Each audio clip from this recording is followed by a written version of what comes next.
Open up your eyes and see all the fun and mystery. Take an African adventure with daring and destiny. From the mountains to the shore, so many things to explore. Take an African adventure with daring and destiny. Well, good evening, everybody. Glad that you could join me again tonight. Like I said, I'm doing this whole series back from Africa, talking about a variety of different topics. And tonight, this topic, like last night, is going to be another one of those topics. You know, after you spend a certain amount of time in a particular place, you get this incredible download. And I'm going to be sharing these downloads with you with so much content. Before we get there, I do want to let everybody know we are running a major special right now. I have 3 of the books from the Adventures of Daring and Destiny series, and we are celebrating getting our trademark and offering a deal that's for the ages. All three books. You get Zanzibar, you get Ghana, and you get Tanzania and the safari in Tanzania. All 3 books for $25 US and free shipping. You cannot beat that. And these books are complete. They have illustrations. I mean, it's when you get on the inside of the books, you begin to see the illustrations that are taking place here. I mean, this is top quality. Let me see if I can move that over. Like the top quality. This is from the Tanzania book, the safari. You get a chance to see Daring and Destiny as they're on their safari. And then right here, you have Zanzibar, the Zanzibar Islands. Let's see what's a cool shot right here. There's a cool shot of them snorkeling and spending some time. These books are designed to inspire adventure, change the narratives about the continent of Africa and its many countries and cultures. And so this is what you see happening with the Adventures of Daring and Destiny, with the 3-book series. So make sure you pick that up at bit.ly Daring and Destiny bundle. These books have been going on. And guess what? I'm signing the books as a part of this special. So I can write again, you know, because the texting and everything, I can write again. That's what's happening. Or do something, you know, scribble a little sign or something.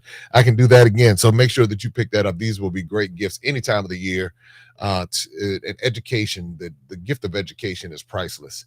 And so this is how we tell our stories through our eyes, and for all children. So somebody was saying, well, you know, is this book for quote unquote Black children or African descended children? No, just like we had to learn all of the history that didn't belong to us with all of the white children throughout the years. No, this is something for all children. So no, I don't make it exclusively for Black children. White children need this too. Asian children need it as well. Hispanic children need it as well. So for parents who are looking to have to educate their children from a broad perspective, these books, these resources right here will be perfect for them. The Adventures of Daring and Destiny, the children's book series, bit.ly Daring and Destiny bundle is right there on the screen. And I'll be on the lookout for the live production, also the animations, so many things on the way. The Adventures of Darren and Destiny. All right. With that said, just want to make sure that everybody shares this content, that we're, especially the lives, be sure, well, everything, because we just ran an interview I did with a gentleman in Kenya. And so he was talking about how to grow your own organic food. And then the interview with Daniela actually aired yesterday from Soul Vegetarian in Kenya. So I'm showing love across the continent, not just on Africa, but in Africa, but wherever. I mean, we got North Shade, an interview with North Shade coming, and that's going to, and she's based out of Richmond by way of Ghana. We're going to be doing our Junior Flips interview. So we got a lot of things coming, because what the goal here is to empower and educate and have conversations that that I haven't heard a lot in the social media space. When I say that, meaning some of the different topics that come up, I just don't hear a lot. I hear other things, but I just don't hear these topics a lot. So because of that, that's why I spent some time bringing them your way. And again, hope that everyone is doing well, and feel free to share the content and to be sure to like, subscribe, and all of that. Let's see. Hey, what's going on, Rez? No, you don't want to. You can get them on Amazon, but you don't want to get them on Amazon. So because the deal is not on Amazon. It is at bit.ly Darren and Destiny bundle right there on the screen. Bit.ly Darren and Destiny bundle. All right. So now, just got back. So over the past 12 months, I've spent 6 out of the past 12 months in 10 different countries on the continent of Africa. So it was split up. It wasn't like 6 months consecutive. It was broken up, 2 months here, a month there. We had 8 successful tours. I was able to get my dual citizenship in Sierra Leone. A lot of different things happened over the course of the past year that I did not see coming at the beginning of this whole journey. So with that said, it just, there's so many lessons, and I felt that it would be good for me able to one, create videos to tell the story, but then also to go live. So it'll be a combination going live as well as creating the videos. And some of the videos that we have coming down the pike, my trip to the Nubian village, the trip to, and that's in Egypt, the my journey through Nigeria, that's coming, so much content coming from Nigeria, Fort Jesus in Kenya, and we uncovered some of the lies that's being told, so that's going to be coming out real soon. I have interviews with 2 tour guides one is from Elmina Dungeon in Ghana, and the other one's from Cape Coast Dungeon in Ghana. I have the shea butter process in Ghana. And I already told you about North Shea. I told you about Junior Flips. So much content coming. Sierra Leone, I haven't even shared the Sierra Leone content yet. I have content from Togo. I have content from Benin. I have content from the Maasai in Tanzania. I mean, it's so much content. Zanzibar content that I have not shared. And all of that is on the way. That is what Maximum Impact with Jay Cameron is going to be sharing with you. And then on Friday night, we're going to be talking about the illusion of independence. And the illusion of independence is in response to what recently occurred in Barbados, which has occurred with many former British colonies. And I use former kind of loosely, colonies, and just kind of explaining what happened, because it kind of, when I posted some of the articles, it kind of turned into an interesting conversation on Instagram and other places where I think there may be a level of denial.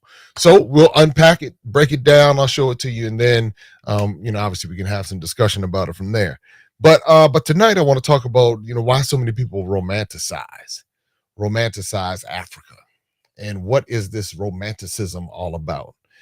And growing up in America, it was either romanticized or demonized. It wasn't really like a middle ground. It was kind of like either you loved it to the point where you were wearing dashikis and changing your name, or to the point where it was demonized, where you didn't want to visit, and you were talking about the witchcraft and the voodoo and everything that's bad coming up out of Africa, so you better stay away, but you go run to Paris. So it wasn't like a middle ground. It was kind of like either or, and that was just in my context. Somebody else's context might have been different. They might have had more of a balance to it.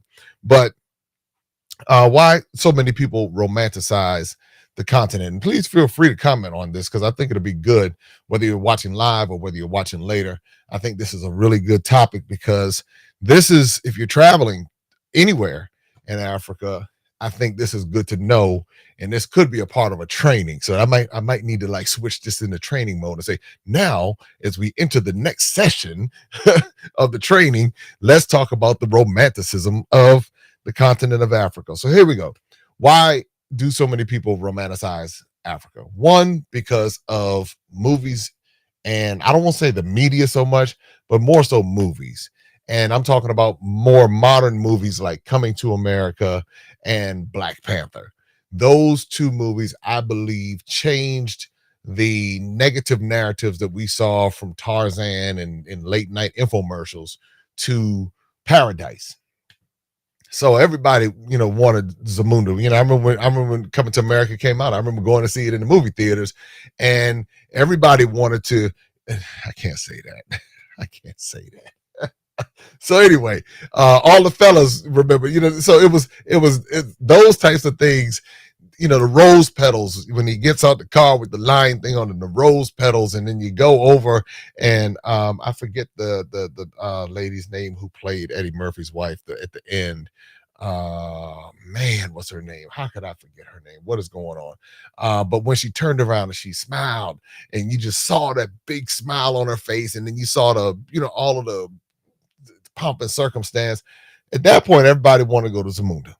And that was how it went down. So in our minds, it was starting to shift. And then when Black Panther came out, it just took it to a whole nother level. And so that's where people were thinking, okay, I want to go to Wakanda. I'm going to Wakanda. People going to the movie theaters all dressed up in kente cloth, and it was something to see, needless to say. But with that said, that's where a lot of the romanticism comes. And then you had the Year of Return, and then the Year of Return just kind of built on that momentum of what was happening. Now, here's the part that I want to encourage everybody to be mindful of, is when you travel to Africa, erase all of that. Leave Zamunda at home, leave Wakanda at home, and go over there realistic. Not to say that there aren't major advances happening on the continent. There are, but being able to separate fiction from reality is a good way to approach traveling. And some people say, well, I know to do that. A lot of people don't. I'm trying to tell you, a lot of people don't. And they go over there waiting to see Wakanda. I thought it was gonna be Wakanda over here. What happened? Here's the other thing. It's nothing wrong to have fantasy, and it's nothing, but it was being able to be able to leave the fantasy. Because if you don't leave the fantasy, you will be disappointed. You will step off of the plane and say, wait a minute, what just happened here? I thought I was going to Wakanda, when in actuality, you're not going to Wakanda. You're going to whichever country on the continent you're going to. And that's just the bottom line.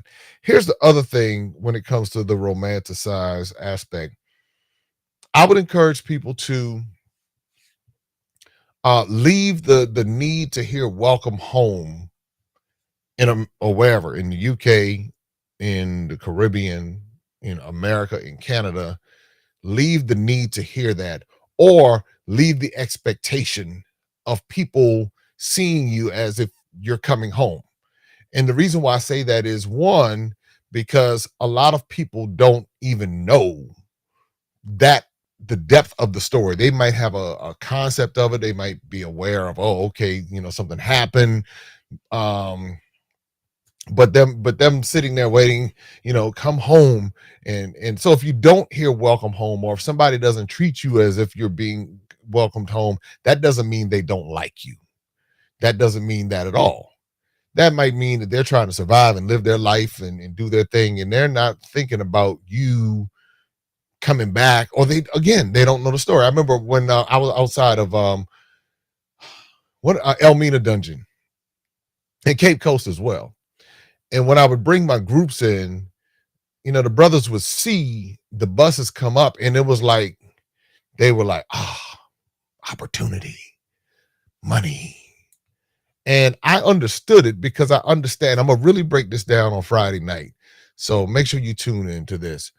I understood it because they're trying to survive. They're trying to get these CDs and make this thing happen. So I had to explain to them one day, because they would come bum rush the van, and people trying to go into the dungeons after coming from Slave River. So they're already, kind of going through that emotional moment. And then people hitting them up, hey, what's your name? What's your name? Give me your name. And people not really understanding that's part of the hustle. Once they give the name, you come back with a bracelet, and now you feel compelled to buy it. These people are just trying to survive. They're not trying to, when I say get over, meaning it's not a malicious get over. They see opportunity and they're taking advantage of it, which we would do if we were in the same position, in which many of us do, even in our own context in America or the UK or the Caribbean or wherever we might be coming from. So I had a conversation with them, and I said, look, this is what happened. The people are coming from Asan Maso, Slave River. They're now coming here to the dungeons. They don't want to be approached so aggressively with the sales when they're going through that moment.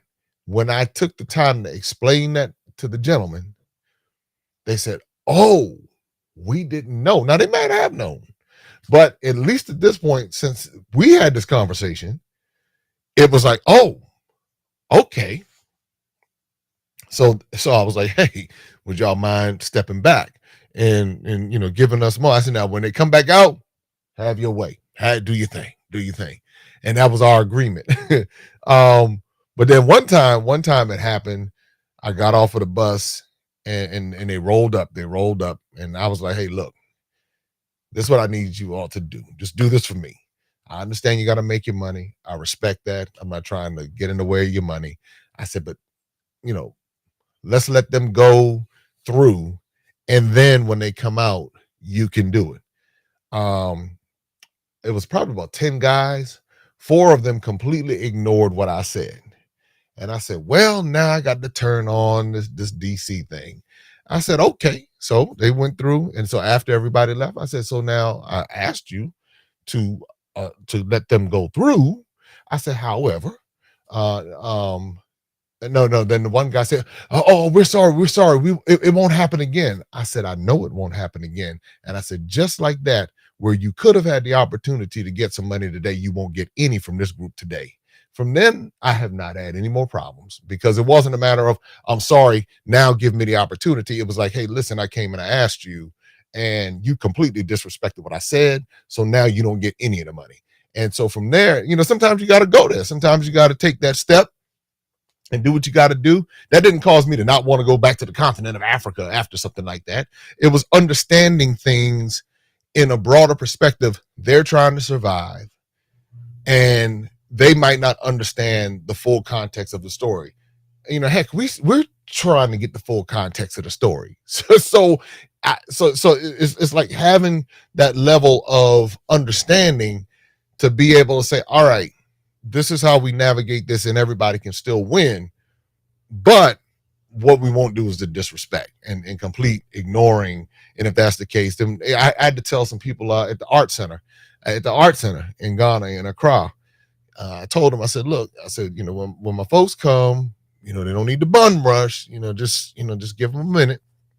I said, I'll give you the cue when you can go ahead and who let the dogs out, y'all can go do your thing. I said, because I want y'all to make money too. I said, I'm not here trying to get in the way. I said, but we got to ease folks into this, because I know my folks coming from the States, if you hit them like this, they're going to get turned off and they're not going to want to buy anything.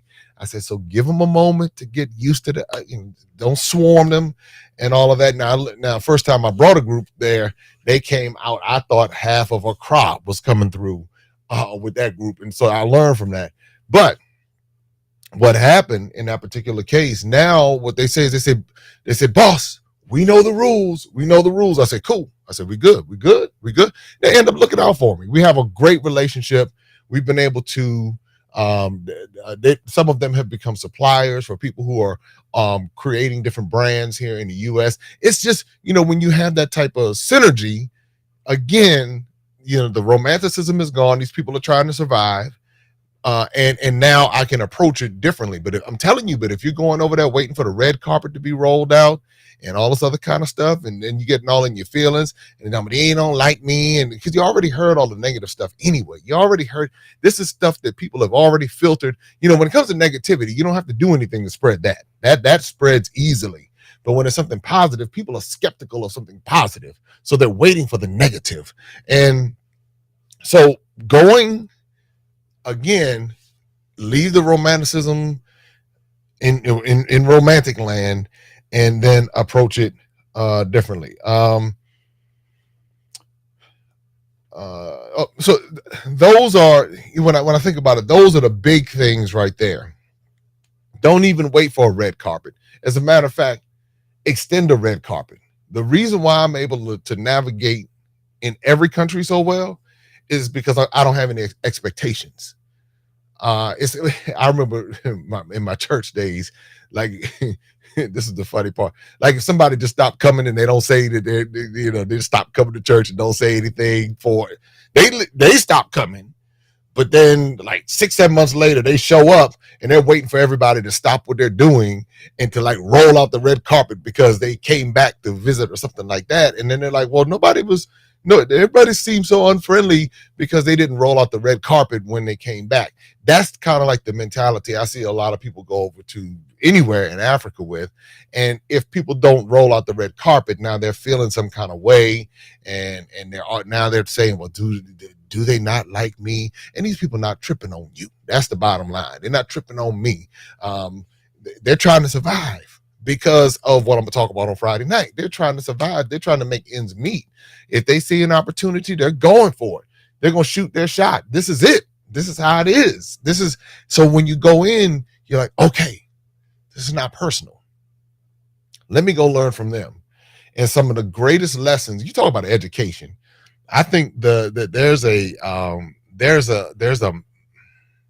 misunderstanding about education, because what we have done is we have put education on the pedestal of the systems that replace the indigenous systems or try to compete with the indigenous system, because the indigenous systems still are present and they operate on a local level. But what we do, we say, okay, you need to go get educated, and then we go take Carnegie and all in that whole, and I'm just using, from an American perspective, but you take a Western educational system and put it on a supreme pedestal and say that's education. But when you start really getting down on the indigenous level and start being among the people, you see that they have an educational system that rivals that.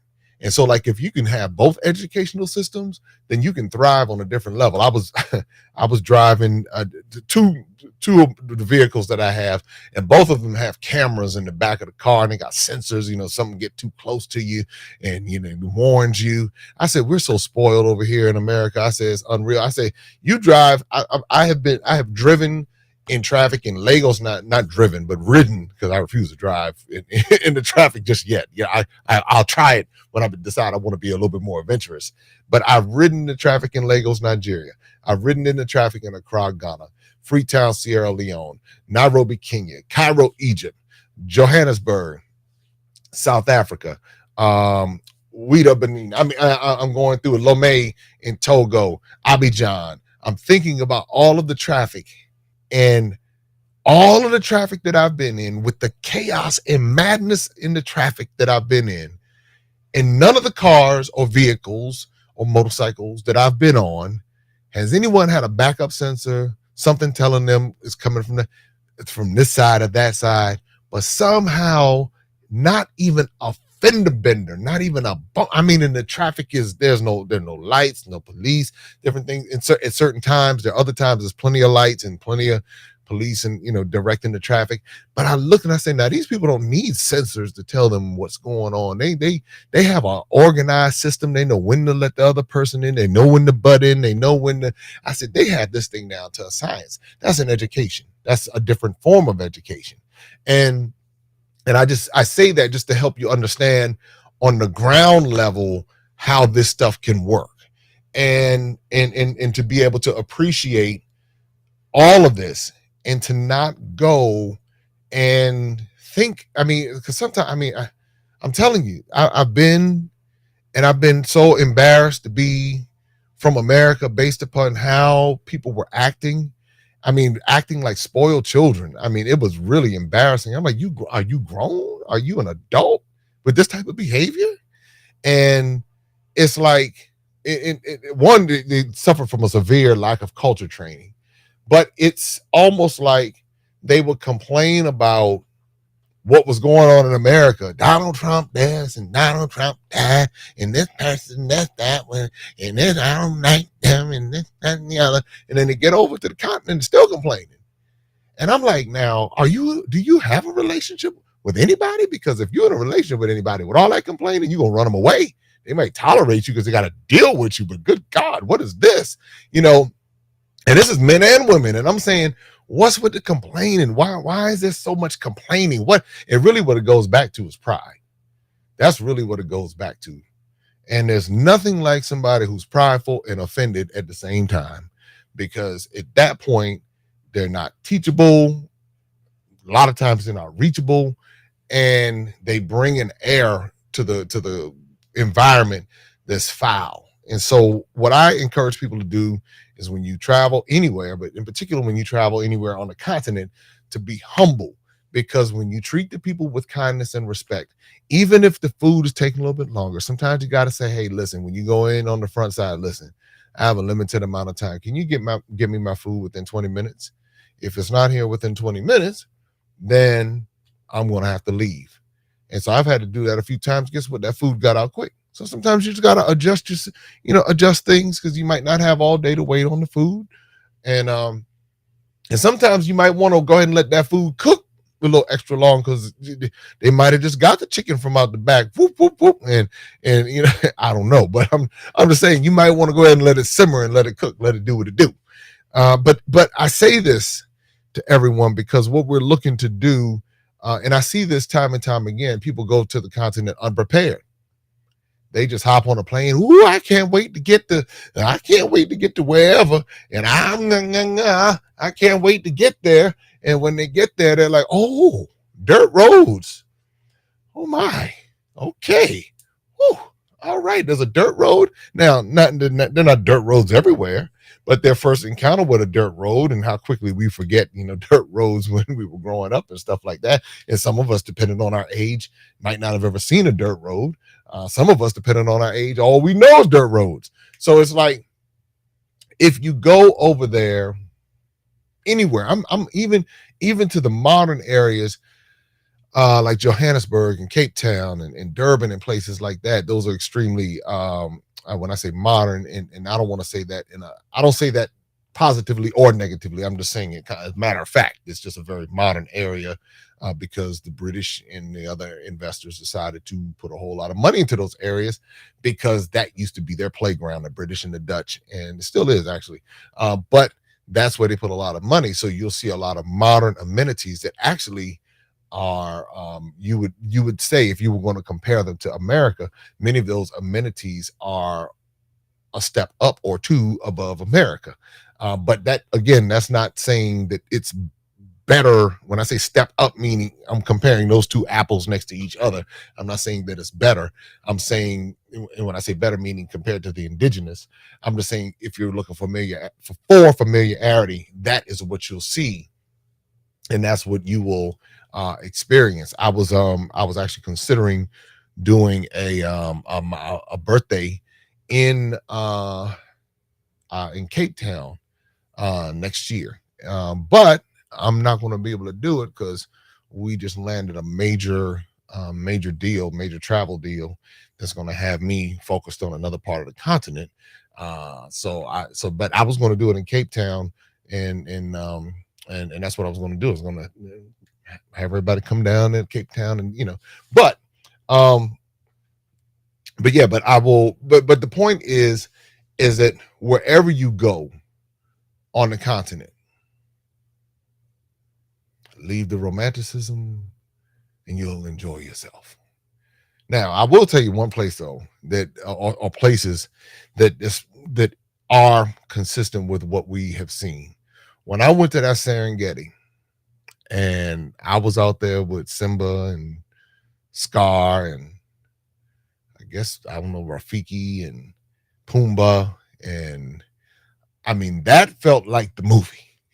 I was like, oh wow, okay, I'm singing the circle of life. I'm looking at the Pride Rock and the gorge. There's the gorge. And it was that. Now that part, you can, if you're going to romanticize about something, go to that Serengeti in Tanzania, and or down in Kruger in South Africa, or in you got safaris all over everywhere. You got safaris, even in the West. I went on a safari in Ghana.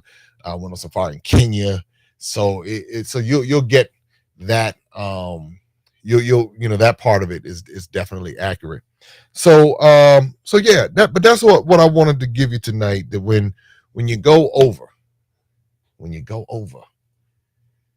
leave America and America, leave the UK and UK, leave Canada and Canada, leave Jamaica and Jamaica, leave the Cayman Islands, leave St. Lucia, you know what? Leave Brazil and Brazil, and go and enjoy the continent of Africa because it has so much to offer. So much to offer. It is it's so diverse. And when I think about how those borders, those 54 borders, don't even do it justice.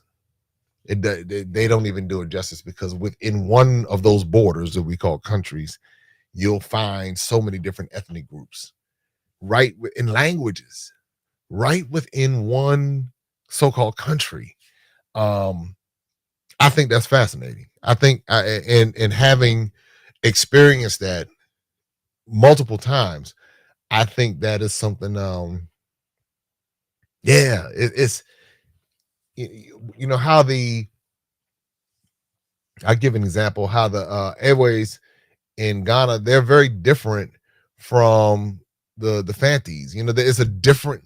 I mean, they're in the same quote unquote country, but we have to remember that these countries are artificial countries. These countries here's what those countries did as far as from a manipulation standpoint. Here's what the countries did when those countries were created.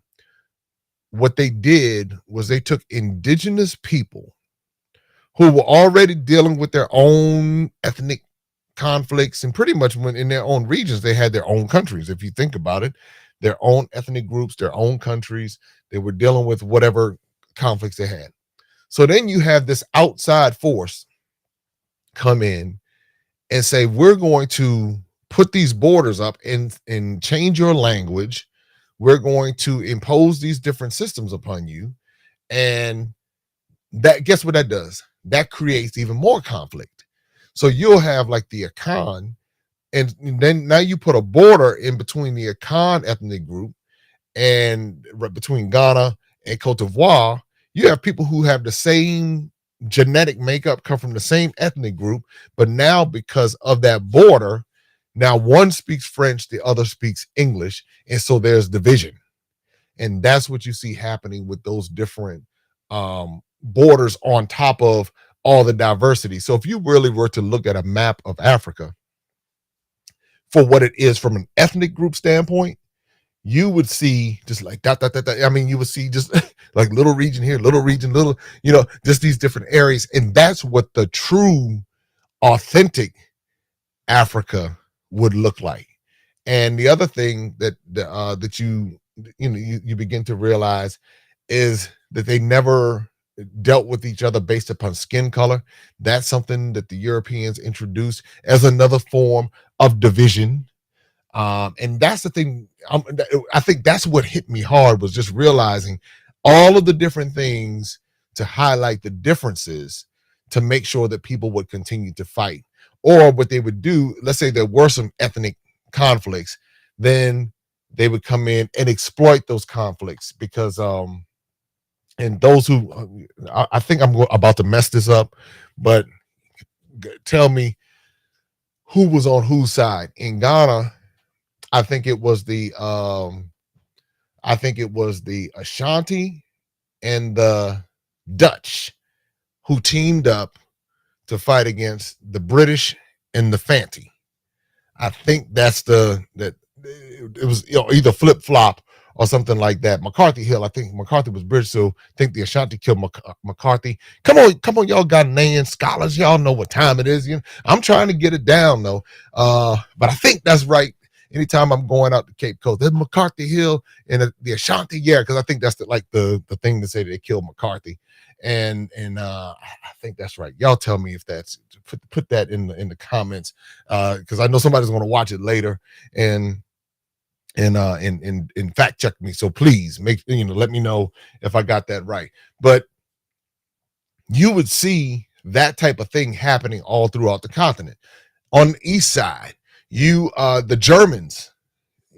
I'm trying not to do Friday night right now, but I'm gonna give you a little sample of it. I was trying not to go here. Basically, what they would do is they would come in and they would get the different ethnic groups to do their dirty work.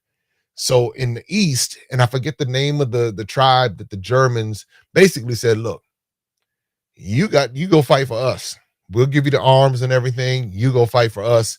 And you don't have a choice. You got to fight for us, because if you don't fight for us, then you'll fight against us. And then we'll give the arms to the people, to your enemy, and then they'll come get you. So it just had so many different ways of working. If you go down to South Africa and you look at the Dutch and the Afrikaans, and you look at the Dutch and the British and how they would go back and forth. And then you had the ethnic conflicts where I think it was the Zulu who were taking it to them. The Zulu were taking it to the Dutch, I believe it was the Dutch. And of course, I'm sure they had their skirmishes with the British as well. But the secret, when I say secret, meaning the quiet group that didn't really get any land other than that little piece down in South Africa, the Dutch. A lot of people don't talk about the Dutch, but the Dutch were some folks that were messing around too, but they were all filtered out in there. I say all of this to say that when it comes to romanticizing Africa, most of us don't know the depth and the complexities of the history of that side of it, but then even the depth and the complexities of the different ethnic groups and what they deal with. Because again, there's strife within, still to this day, there's strife in different countries. You got one ethnic group that doesn't want to give, they might be in power as far as political power, and they might not want to give electrical power to another ethnic group. Or there'll be one particular ethnic group in power and they will lord it over another ethnic group. And this will be, and keep in mind where the power comes from, but I'll cover that. I'm going to cover that on Friday when we talk about all of this. But it's like you see this, and again, when we go from the Western world, we're romanticizing it without understanding the complexities and without understanding the history. So that part, and again, it's very complex, and this is not exhaustive enough to go and walk it down for you and say, well, okay, so and so, when this president came and this was done here and that, and this person over here, and this was split and that was split and that was went over here, got to get us to this person. The bottom line is that when you're traveling, understand that what happened on the continent of Africa is no different than what happened throughout the rest of the world. The only difference, and this is what I'm seeing in my travels, the only difference is that because it was in these people's native land, they had more leverage. So they could not completely erase the cultures, because there would always be tremendous resistance, and there was an advantage because it was their native land. It was the people who were taken away from their native land to foreign lands that could be more easily diluted, culturally diluted. But then you have to understand that when it came to the different forms of enslavement that you would have, The British was different from the French, different from the Portuguese, different from the Dutch, different from the Spanish. So they had different from the, if the Germans had that, they had each one did it differently. And what the British would do, the British sought to erase identity. And even they tried to erase identity on the continent, but they haven't been able to do it because it was so many people, and you would get more resistance, so you had to politically, you had to navigate that territory differently than if you take somebody away from their home and then you put them in a new land that you totally control. Now you can just create a hybrid or whatever you want. And that's in essence what happened to most of us in America. We became a hybrid of so many different things, not to mention that we're a melting pot of so many different ethnic groups. So when people say, yeah, well, I'm from Nigeria. Well, Nigeria is something that was made up by them.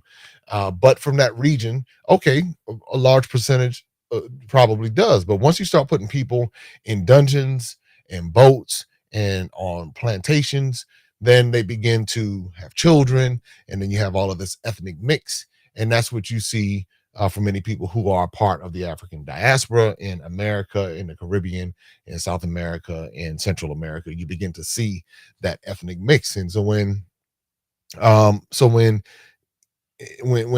was looking at my genetic makeup, what stood out the most was the accuracy of what I understood from my family history and this family story. And so when I'm looking at, just across the board, I'm looking, I'm saying, wow, most of West Africa, I can find genetic traces in most of West Africa. And wow, and down into South Africa as well. And then you got some in East Africa, and then going up into Europe and through the Iberian Peninsula, and then into France, and then into even into Italy some, and then of course over into Scandinavia and up in that area and that whole region, and then into the UK and Ireland. So with all of this said, what I hope each person would do is take a chance, because what happens with that hybrid, what happened with many of us, and what we have to ask ourselves is why, and this is not everybody, because I was talking to Will when we were in Sierra Leone. He was like, his family raised him to be proud about Africa and really educated him. And so shout out to the families that did that. But for many of us, our families didn't do that. And it was the exact opposite. And I had to ask myself, why is it that I never even thought to vacation in Africa? Why is it that I never even thought to visit Africa other than for a missions trip or for some sort of, like I was talking to somebody today. They're like, so you going over there, you with an NGO? I'm like, no, I'm going over there. I'm taking people, I'm educating. We know the people in Africa don't need our pity. No, they don't need this. It's not, somebody like, yeah, you're going over there and you're taking this, that. I said, what I'm going to do is I'm going to learn. And if I'm going to take anything, I'm going to take knowledge and opportunities, but I'm not going on pity missions, because that's not what's needed. If the only thing that is needed is for the people in the different parts of Africa to be compensated for what was stolen and is being stolen from them. If they're compensated properly, then you don't need to have a fix the country. If the people are being compensated properly and the resources are being distributed properly, you don't have to have a toll protest where people are dying and all of that, like what happened in Nigeria, if the people are being taken care of properly. But if the people are being abused and mistreated and taken advantage of, then it causes frustration. And so when that frustration comes in, then the only thing that people know how to do is to lash out. But then what happens is when it's reported, oh, these protests and these riots, but does anybody stop to ask why? Why are these people going through this? What is happening that is causing these responses? And you have these responses all throughout the continent. And people And what I'm recognizing is that people are tired of being taken advantage of.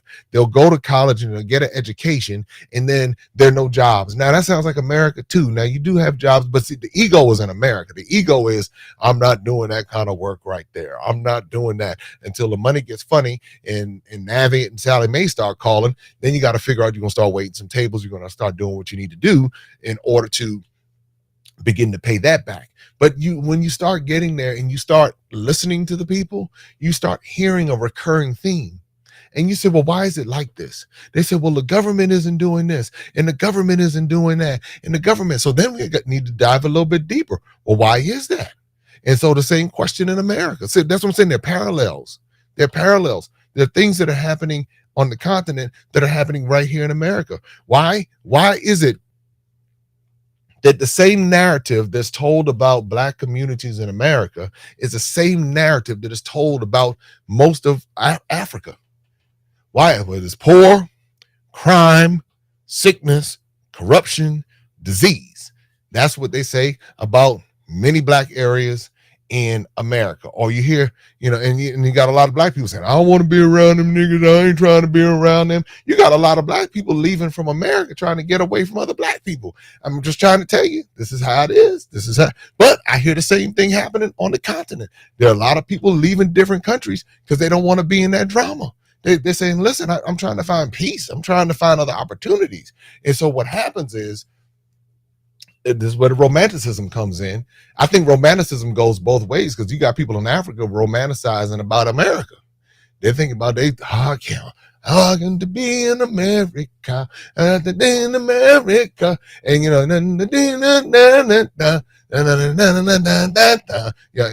I had to go back to that.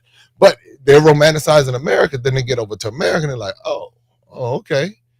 Yeah, y'all got nice things and all, but culturally, there's some voids happening here. There's some things, just depending on where you go. Some people come and they love it. So it just, again, individually, whatever the person is, they may love wherever they go. But I'm just trying to help us to understand that we have these similarities. When, if we approach it realistically, then we don't get disappointed. When I was in Nigeria, instead of me, not one point, at no point in time did I feel fear. At no point in time did I feel fear. And that just could be because of where I am in my life now. And I just don't have time for that. I allow fear to control me because I had people around me who live by fear and their influence. So, I'm scared. But when I'm in Nigeria, I'm listening to the stories and I'm like, wow, okay. So I'm right by the toll where everything happened. It's like, this is where it happened last year. I was like, wow, right here. Wow. Okay. Why? I'm asking, why did this happen? What happened here? We were in the museum and I noticed the history when it came to Nigeria. It was always a coup. And I was like, wow. And then looked at the car where the one president got assassinated. You saw the bullet holes and everything. I was like, good grief. I was like, this is what. And so this happened. We got independence and then there was a coup. And we got independence and then there was a coup. And he kept saying, and there was a coup. And there was a coup. I said, wow, it's a whole lot of coups going on here. What's happening here? What? In my mind, I just don't take it as, okay, this coup just came. There has to be organization and a plan and enough going on in order to overthrow a government. And there has to be some sort of permission in order to overthrow a government. Some greater power has to be able to come in there and say, we will back you in the event that you come to power. And, but this is what we're going to need in exchange for it. This is just my common sense mind working just to say that you just don't come and just overthrow a government without the support of something, just like when Kwame Nkrumah was overthrown when he went to China. And most people don't know. Now, a lot of people know, but most people don't know who was behind that. They're just thinking, them Africans over there fighting. They got another coup happening over there. They got war torn. They got craziness going on. Better be careful because there's a coup happening, without realizing that the CIA was the one that funded and was behind that whole thing. But the people who were getting blamed for it were the Africans were the ones blamed for it. So in other words, CIA got somebody to do the dirty work for them. They were the ones who had all the attention on them, while they sat back in the cut and funded it. Here you go. Here you go. Here you go. Let me give you this. Let me give you that. Okay. All right. He's out of there. Okay, cool. Now, when y'all come in here, this is what we need you to do. That's how this thing works. Everything is business, y'all. Everything. That's what I'm saying. This helps with the romanticism, because when you understand that these colonies that became countries are now businesses, it helps to understand, to say, okay, how deep, I fall, what I've done, I've fallen in love with the land and the people and the country and all of that stuff and the political structures and systems and all that. I know who's running that. So because of that, it's like I can't fall in love with that particular aspect of it, but I can fall in love with the culture and the people and want people to see it and want people to be a part of it and want people to experience it, because that's the human side of it. The corporate side of it is completely different from the human side of it. And that's what makes this continent so beautiful and so rich and so fulfilling, because of the human side of it. And when you begin to see the humans, and I'm even in with their flaws and everything else, with all of that going on, because I've had to step to some folks. Me and this one restaurant manager got into it, and we got into it. It was like, but you know what? It was no different than what would happen in America. It wasn't going to keep me from going back to Africa, because of, I said what I had to say, and he squealed when I said what I had to say. He came back and said what he had to say, and we were going toe for toe. Like, hey, it is what it is. And I never went back to that restaurant. I'll never take a group back to it. But but that's that. I mean, you just move on to the next thing. It's not even that deep. You know what I'm saying? It's like some people get into it. It's like, I'm never going back to that country. I remember this one time I was watching a YouTube video, and this sister, she romanticized, she was romanticizing her Americanness. I think that's what happened to her, and then people didn't care. She was like, I am an American citizen. I got an American passport, and I got this, that, and the other. And they were like, and you're still going where you need to go, so it doesn't matter. And got on YouTube, I'm an American citizen, and this means something, and such and such. And I was like, oh, God, oh, no. It's those are those embarrassing moments, where you're like, and I understood her frustration with what she was going through, but like throwing that, I'm an American, and it's a sister. I was like, come on now, yeah, you are, but you complaining about Donald Trump in the same breath. You gotta. It was just a weird kind of. It was a weird kind of thing going on, but she was in Africa, screaming that out, and the people like, whatever. And what she probably should have done was hit somebody off. I better not say that. I better not say that, because in these YouTube streets. Shout out to Go Black. I saw you, man. I see what's going on. And this is the other thing. Make sure you subscribe to Maximum Impact Travel, because as the channel begins to add more subscribers and all of that, we don't want to get in a trick bag, because one thing I realized that when people live off of YouTube and that's their living, YouTube can shut them down for any reason, anything they say. They can decide, you know what, that violates our community guidelines. And next thing you know, they just, for whatever reason, and you try to protest it, and then they can just come up with whatever decision they want to, because they're privately held, and all those rights and all of the kind of stuff. It doesn't mean anything. So what we've learned from other people's example is to make sure that we build our audience outside of these platforms, where IG, because I think that's owned by Slim. When everything went down that day, WhatsApp and all of that, that was a wake-up call for all of us. So be sure to subscribe on MaximumImpactTravel.com. We have so many different things coming down the pike, so many educational resources that you'll want your children to partake of, like the Adventures of Darren and Destiny, but also for teenagers, for those parents. And this is across the board. This is not just for American my platform is not just for American people or English speaking people. Right now, I don't know French other than bonjour and bonsoir and je m'appelle. And I can count under trois, quatre, cinq, six, sept, huit, neuf, dix, onze, douze, treize, quatorze. I can do a little. That's about all you're going to get with the French with me right now. I got some folks in Cote d'Ivoire that said they're going to help me learn some French. So just know I haven't been back to Cote d'Ivoire yet, but I'm coming back, and I'm coming back with my Google Translate, and I'm going to do a little bit better than last time when I was there sitting at the table, just kind of looking at everybody, and they're like, "Who voulez-vous rocher quoi?" No, they didn't do that. They didn't do that. They did not do that. But I'm just sitting there like, all right, all these black people speaking French, and here I am. They colonized, I'm colonized too. We just sitting here, and I speak English, they speak French. That's how I was down in Brazil. They speak Portuguese, I speak English. And I was like, wow, he just can't, so it was that was funny. That was a humorous moment. But make sure you subscribe, make sure you pick up these books, make sure we get this information out here, and get ready for these downloads, because these downloads are going to be powerful downloads that people will want to hear. Will everybody agree with it? Of course not. Of course not. If that were the case, we'd have a world consensus and all would be well. But for those who do get it and they do appreciate this information, then they'll take it and they'll run with it, and they'll do what they got to do. I mean, that's the bottom line. They'll take it, they'll run with it, they'll do what they have to do, they'll travel, they'll see, and they'll formulate their own opinions. And that's the type of culture and community and people that I'm going after.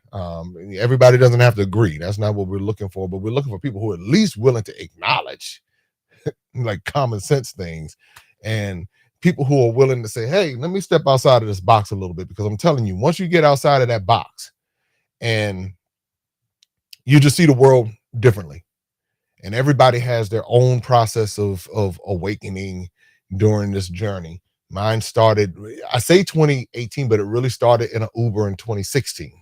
That's when things started realizing, when I was talking to, there was a young lady in the Uber, and she was from Ethiopia. She was started talking about Ethiopia. And I realized how I knew nothing about Ethiopia other than flies, poverty, and them late night commercials. And that's it.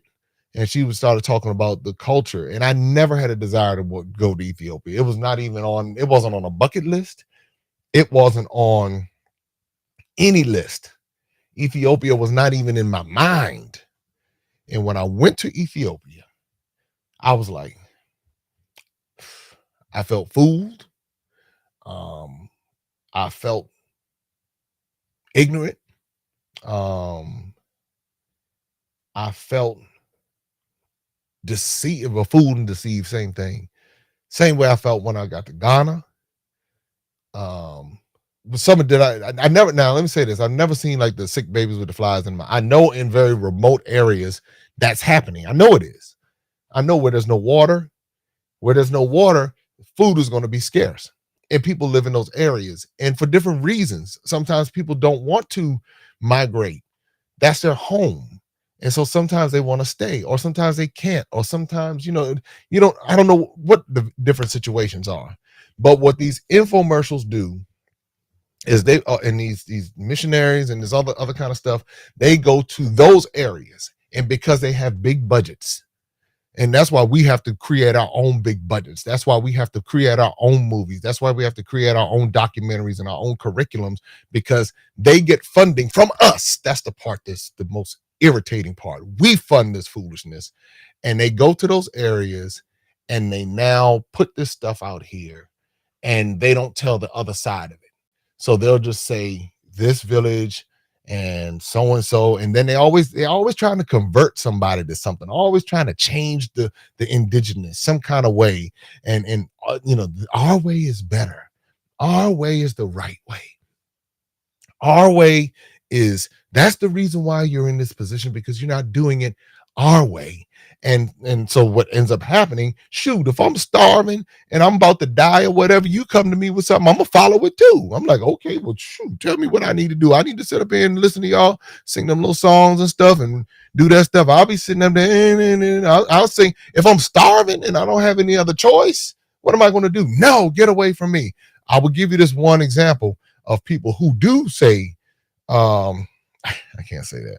Back up. the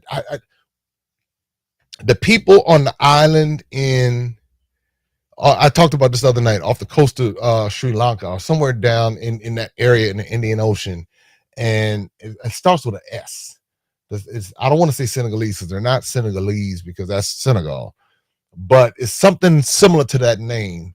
And these people are believed to have migrated from Africa. That's what they believe. So, but we don't know. But these people don't mess around. They keep out people they don't want, and they say, no, you're not going to come and pollute our way of life with what you want to bring in. So a little missionary dude, he decided he wanted to be big and bad, and I guess he was walking under authority or whatever he thought he was walking under authority of. And he kept going to mess with these people. The people say, look, we don't want what you're trying to sell us. We good. We've been doing this for however long we've been doing it. Don't come here with that.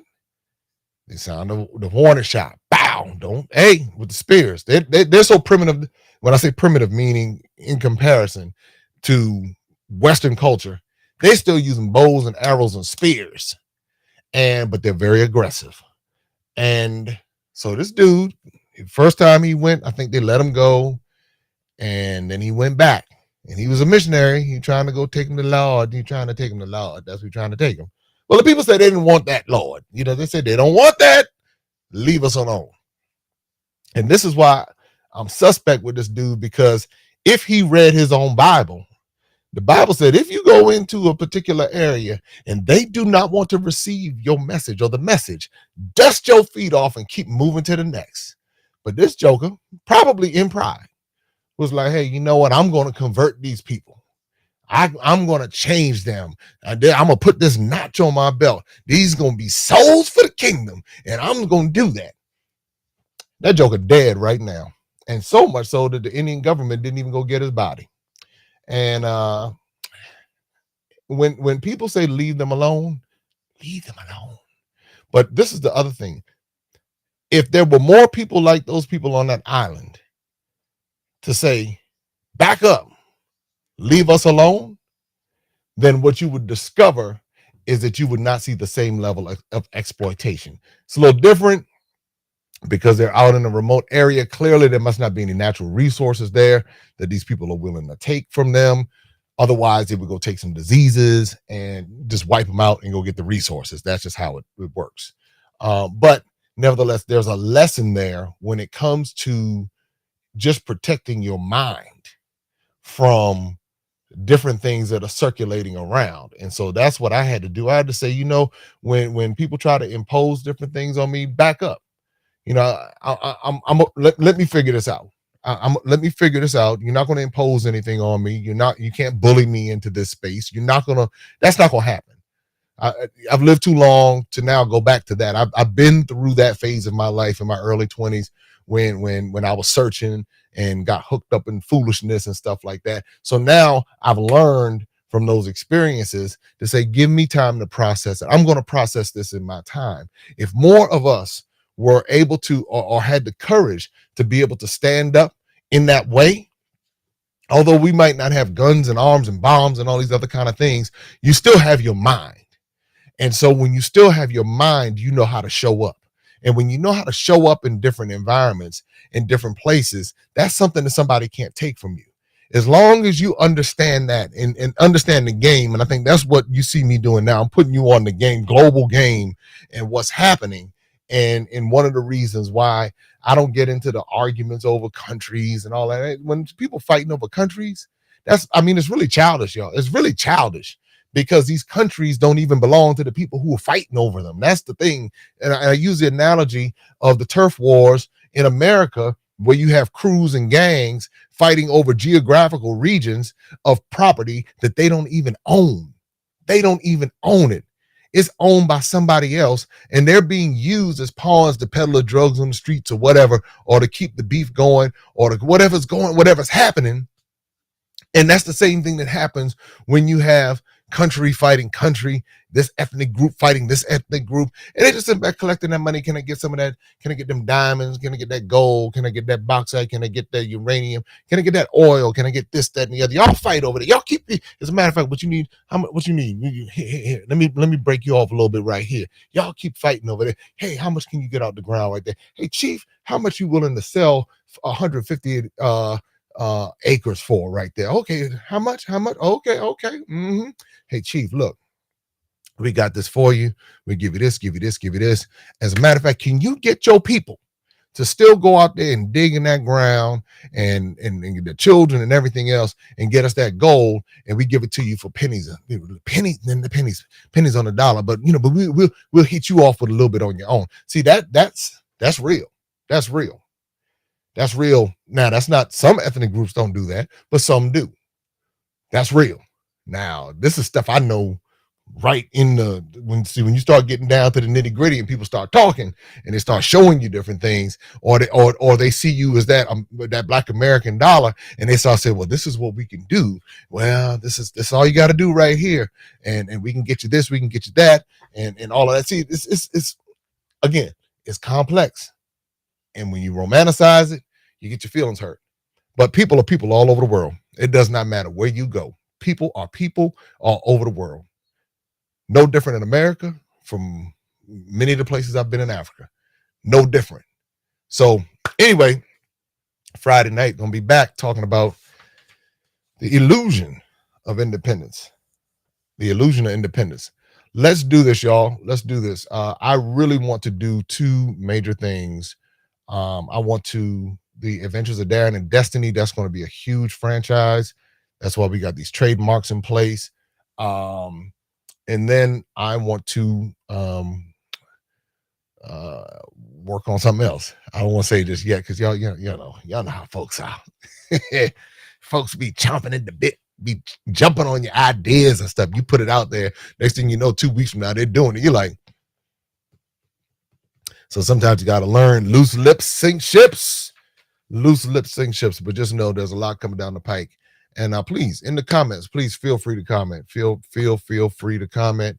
And let's continue to build up the people. Let's build it. I have some interviews from folks, this street vendors. And they told me why they sell on the street, which is really deep. It's really deep. I'm telling you. So that'll be more from Bridging the Gap. All right, everybody. Let's see. Yeah. So that's the deal. We're gonna wrap it up for tonight. There you go. Sentinel Island. There, that's it. There you go, Sentinel. There you go. Yep. That's right, Fanny. You got it. Y'all, I got smart people to tune in. That's all I can say. We got smart people to tune in. It's the same people. It's the same players, the same game. It's the same game. And so what we're going to do, educate one by one, little by little. This is not necessarily the sensational YouTube channel. So, but we're going to mix it up. We're going to have fun.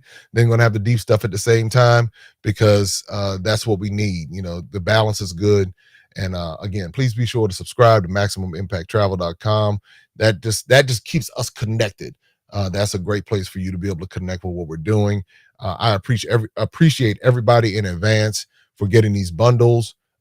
People are getting more than one bundle because they recognize the price, and they're able to not only make it, put it in as a gift, but they're recognizing they can put it in school libraries, they can take it to their churches, they can take it to their mosques, they can take it to community centers, they can walk, pass it out to children on the street. They might say, hey, here's some information that would be good for you. And again, remember, we had all of, like, the Dr. Seuss and the Mickey Mouse. Yeah, I haven't signed it. There we go. The Mickey Mouse and all of those people, growing up, all of that was a part of it. And so now they get this, and all children of all backgrounds can have a part of this. And then again, when it comes to, here it is, Ghana. This is the Ghana book. So, and everything is on a child's level. And then we're doing our tours next year.